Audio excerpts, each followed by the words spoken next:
স্ক্রিনের এই দৃশ্যটা দেখে কি নিজের অজান্তে একটু হেসে উঠলেন? তাই তো হওয়ার কথা, কারণ এটা আপনার সেই স্মৃতির লতিফপুর হাই স্কুলের মাঠ, যেখানে আপনি সোনালি অতীতগুলো পার করেছেন এবং আপনার সোনালি অতীতগুলো আপনাকে এখনো হাতছানি দিয়ে ডাকছে এই লতিফপুর স্কুলের মাঠে।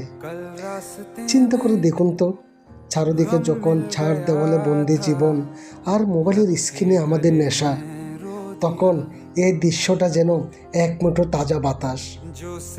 বন্ধুদের সাথে এই লুকোচুরি, এই হাসাহাসি আর মাঠ কাঁপানো দৌড়াদৌড়ি, এটাই তো সবচেয়ে জীবনের সুন্দর অধ্যায়।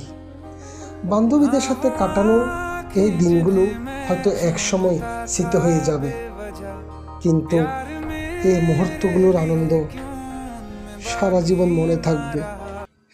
যেরকম আমরা আমাদের সোনালি দিনগুলোকে এখনও মনে করে বেড়াই, আমাদের অতীতগুলো আমাদের মনে করিয়ে দেয় আমাদের লতিফপুর স্কুলের কথা। এই দৃশ্যটি যখন আপনার চোখে পড়ে, তখন আনন্দে আপনার চোখে অশ্রু চলে আসে, কারণ এটা তো আপনার সেই স্কুলের মাঠ